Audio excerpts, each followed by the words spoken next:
Okay, today, students, we're going to be learning today about cell. We've already talked about the major type of cells before, which will be the prokaryotic cell and also the eukaryotic cell. Everyone in this class should already know the two main differences, two things that prokaryotic cells do not have and eukaryotic cells have. Okay, we already talked about it. And we'll also learn about the three things that prokaryotic cells and eukaryotic cells have in common. Now remember this. This video is how to pass the end of course test in biology for North Carolina. If you do exactly like I asked you to do, there is no way you will fail. So the thing is, you have to concentrate, you take good notes, all right? So what's the goal going to be?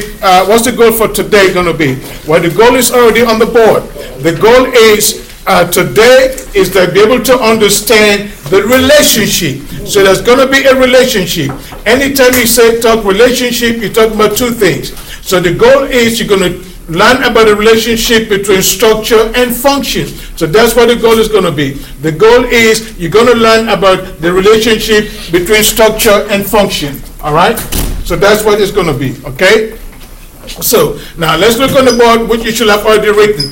This is part of the North Carolina objective. So this is a goal. All right? Okay. So now we're going to learn about the structure and the function of organelles. The first thing we're going to start talking about is I'm going to draw a cell again. Remember, we've already drawn a cell that looks like this. This is like a plant cell. All right? But this plant cell is not complete because it only has one line going around. So let's put another line going in the inside. This line actually is called a membrane. If you notice, I have two colors on the board. One is green and the other one is blue. All right? If you notice, this particular cell has two lines which we call membrane. So the first one is actually called the cell wall. Sometimes some books call it the membrane wall. But in this class, you have to call it the cell wall. The second line that's inside is called the cell membrane. It's called the cell membrane because that's the one that actually surrounds the inside of the cell. All right? So we have the cell wall and then we have the cell membrane. So that's how you can tell the difference between the plant cell, which is what you see on the board, and an animal cell. Plant cells always have two lines that is going around it. Now, if you look in the middle, and this is actually like real big, as you can see there. It's bigger than most of the organelles in there, except maybe the chloroplast. So if you are looking at this under a microscope, some of the other organelles that are inside you cannot see. But this particular one, the nucleus you can see. All right? So let's label that as the nucleus. The state of North Carolina requires that you know all the structures. Not only know all the structures, but you also have to know their function, what they do. But before you know the function, we need to know the structures. All right? Okay, the next structure that's going to be in the inside that is also big and you can see with your microscope would be the chloroplast. The chloroplast has like a stack or like disc inside. All right? There are several chloroplasts in this cell, but I'm only going to draw one. So this is the chloroplast. Now, I have intentionally placed the chloroplast and the cell wall together. That's the reason for it.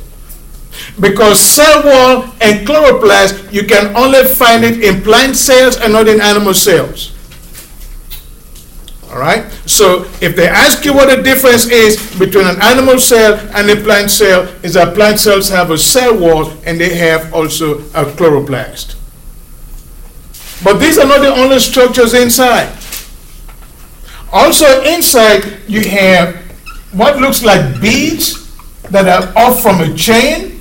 Sometimes these beads are like on a chain. All right? Or like a necklace. So you get beads that are scattered all over the cell. Sometimes these beads are like on a chain. these beads are called the ribosome. Okay, so these beads are called the ribosome. Now, as you drawing this, I specifically want you to look at the shape.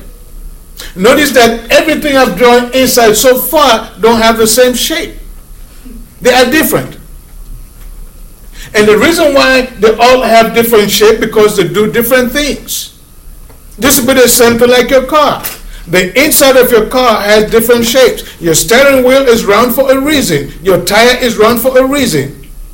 All right? Because they have different things that they can do for the car. It's the same thing for a cell. The cell has the different things inside the cell have different shape because each of them have different jobs to do. We also have inside this cell, it almost looks like the chloroplast, but this one has like a line going through. Mitochondria. So this one here is called the mitochondria. Who stole my pencil? So that's the mitochondria. All right? So the mitochondria, when you look at it, it looks like it has a line going through, and the best way to try to understand that, you say the mitochondria looks like the bottom of a shoe.